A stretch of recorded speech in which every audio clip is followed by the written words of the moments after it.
Olá, alunos do 7º ano, tudo bem com vocês? Estamos aqui hoje para mais uma aula de ciências. Na aula de hoje eu vou pedir para vocês pegarem a apostila de vocês e abrirem lá na página 465. Nós vamos continuar então o nosso estudo sobre células. Então na aula passada nós vimos que a célula ela é a unidade fundamental da vida. Por quê? Porque todos os seres vivos eles possuem células, certo? A célula, ela é uma estrutura funcional, né? A gente viu sobre a teoria celular, é uma unidade estrutural e uma unidade funcional do nosso corpo. Nós vamos começar agora a estudar um pouco mais a fundo sobre as estruturas celulares e os tipos de células que nós podemos encontrar. Então, o nosso corpo, o corpo do ser humano, é formado por milhares de células. E cada célula do nosso corpo, ela tem a sua função específica, né? Nós temos as células que formam a nossa epiderme, nós temos as células que formam os nossos órgãos. Cada uma dessas células tem sua estrutura e sua função. Nós vamos conhecer agora um pouco sobre células eucarióticas e procarióticas e a estrutura dessas células. Então, lá na página 465, nós vamos falar sobre a estrutura básica da célula, ou seja, o que basicamente nós vamos encontrar na célula. Então, basicamente, a célula ela vai ser formada pela membrana plasmática, que é essa película que envolve a célula. É uma película de proteção que envolve a célula e controla a entrada e a entrada e saída de substâncias da célula. Então, o que entra e o que sai de dentro da minha célula é controlado pela minha membrana plasmática. Acompanhe aí na imagem da página 465, que a membrana plasmática, então, é essa membrana que reveste toda a célula. Nós temos o núcleo ele está ali no centro da célula, é a região onde se encontra o nosso material genético, ou seja, o nosso DNA, a nossa informação genética, está lá no núcleo. Ele é responsável, então, pelas instruções de funcionamento da célula e definição das características dos organismos, que serão transmitidos aos descendentes. Em muitos organismos, esse material genético é formado por filamentos de DNA. No caso dos seres vivos, lá no nosso núcleo das nossas células, nós temos o nosso DNA, o nosso material genético, que é responsável por conter, então, todas as nossas informações aí, tá? Nós temos também outra estrutura básica da célula, que é o citoplasma, que é formado por um líquido gelatinoso chamado citosol, que é constituído por água, sais minerais e outras substâncias. O citosol, ele faz o quê? Ele preenche ali o interior da célula e todas as organelas, ou seja, todas as estruturas celulares, tudo que eu tenho dentro da minha célula, elas ficam ali então imersas nesse líquido, certo? Agora a gente vai começar a estudar então sobre os tipos de células. Então, apesar de todas as células elas terem a composição química semelhante, elas podem se classificar em dois tipos. Quais são eles? Elas podem se classificar de acordo com a presença ou ausência de membranas que delimitam o núcleo. Acabamos de ver sobre o núcleo, que é essa estrutura aí na imagem de vocês, que fica lá no centro da célula, que é a região onde está o nosso material genético. Então, em algumas células, nós não temos essa membrana que delimita esse núcleo. E outras células, nós já temos essa membrana. Então, vamos ver aí na página 466 sobre essas células. Então, nós vamos começar a falar sobre as células procarióticas. E é importante que vocês já comecem a gravar esses nomezinhos, tá? Porque eles são muito importantes para o nosso estudo sobre células. Então, o que são as células procarióticas? As células procarióticas, elas apresentam o material genético, ou seja, o DNA, lá no citoplasma. Por quê? Porque se vocês observarem aí nessa imagem, essa célula, né, que aí no caso é uma bactéria, ela não possui uma membrana que delimita o núcleo celular. Então, se você olhar lá na página anterior, a gente viu que o núcleo ele é delimitado por uma membranazinha, uma capinha de proteção. No caso de células procarióticas, eu não tenho essa membrana, que é chamada de carioteca. Por isso que células que não possuem esse envoltório que delimita o núcleo, esse envoltório nuclear, essa carioteca, são chamadas de procariontes. Nessas células, o material genético, ao invés de estar ali separadinho dentro dessa membrana, ele está solto, disperso no citoplasma. Tem uma informação muito importante aí que eles trazem pra gente, é que todos os procariotos são organismos unicelulares. O que são organismos unicelulares? São organismos que têm apenas uma célula.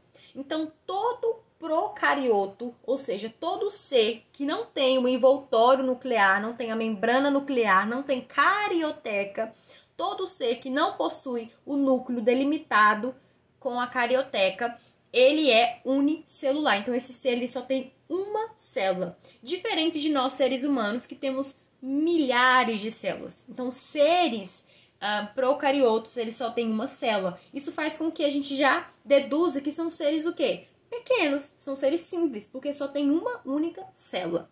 Aí nós temos uma imagem simplificada de uma célula procariótica, certo? Quais são as estruturas que nós temos? Então, todas as estruturas que nós vimos na imagem anteriormente. Mas qual que é a diferença? Vocês estão vendo o núcleo delimitadozinho aí? O envoltório nuclear, a carioteca delimitando o núcleo? Não. E com isso, o que acontece com o material genético? Que é esse roxinho, ele fica solto ali no citoplasma. Então, se vocês observarem, nós temos o citoplasma, né, que é aquele líquido gelatinoso, onde ficam as organelas. Nós temos o material genético, nós temos a membrana plasmática e, além disso, além da membrana, nós temos a parede celular, que também serve de proteção, de revestimento para essa célula. E essa célula aí, ela tem uma outra estrutura, que é o flagelo. Esse flagelo é para ajudar a célula a se locomover. Então, frequentemente, essas células apresentam um envoltório externo à membrana plasmática, que é chamado de parede celular. Os seres que apresentam essas células são unicelulares, chamados de procariotos. Exemplo, bactéria. Então, gravem aí que as bactérias são organismos procariotos. Não possuem carioteca, não têm a membrana nuclear delimitada. Logo, também são organismos unicelulares. Então, a bactéria só tem uma célula. Enquanto você, ser humano, tem milhares de células, a bactéria tem apenas uma única célula, certo?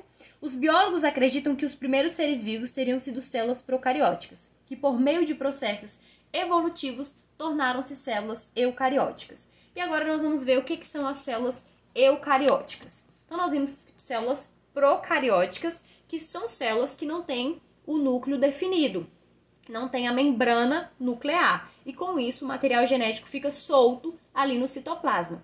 Células eucarióticas vão ser ao contrário. Então, nas células eucarióticas, o material genético ele está separado do citoplasma por uma membrana nuclear, formando assim um núcleo verdadeiro. No citoplasma dessas células há diversas organelas.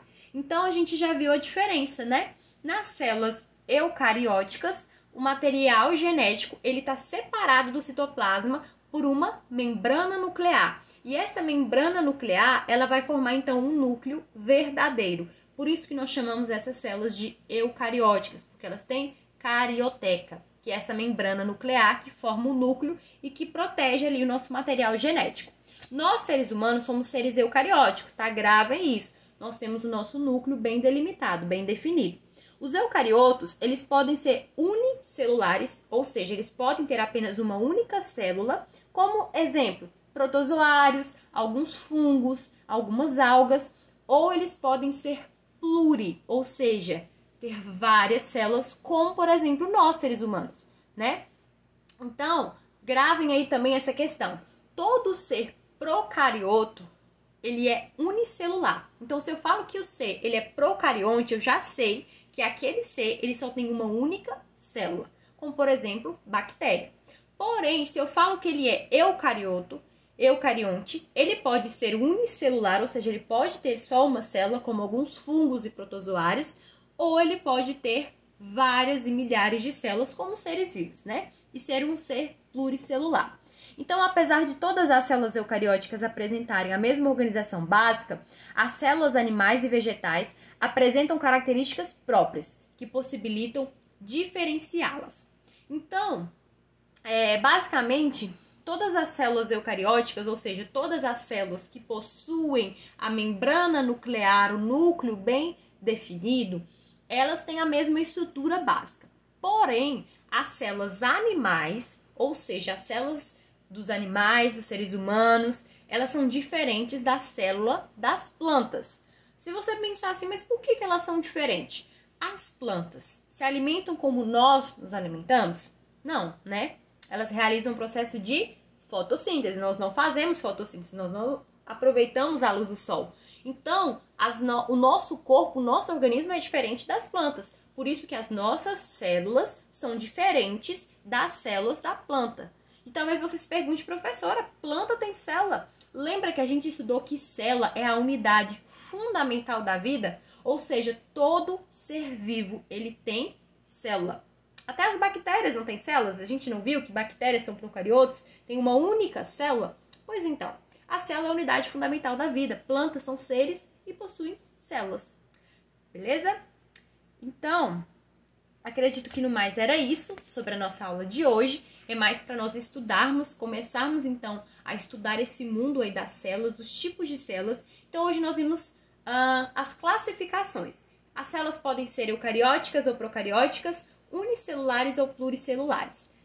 Procarióticas, elas não possuem membrana nuclear, não tem um núcleo definido. O material genético, ele fica ali no citoplasma, né? Imerso no citoplasma. Eucarióticas possuem a membrana nuclear definida, um núcleo verdadeiro que separa o material genético do citoplasma. Unicelulares são seres que têm uma única célula, pluricelulares são seres que têm várias células, vários. Outro conceito que a gente viu é que todo ser procarioto é unicelular, ou seja, tem só uma célula, porém seres eucariontes podem ser pluricelulares ou unicelulares, beleza? Se ficou aí alguma dúvida, dê mais uma lidinha. Esses conceitos que nós estamos vendo hoje são muito importantes, então a gente precisa já começar a fixar eles desde já, tá? Porque lá na frente a gente só vai aprendendo mais e mais sobre essa célula, tá? Então guardem aí esses conceitos, deem uma lida novamente nesses textos, façam anotações no caderno de vocês, quando vocês escrevem, isso ajuda vocês a fixarem, beleza? Então é isso, essa foi a nossa aula de hoje. Espero que vocês tenham gostado. Se ficou uma dúvida, estou aqui à disposição. Um grande abraço para vocês e até a próxima aula. Tchau, tchau!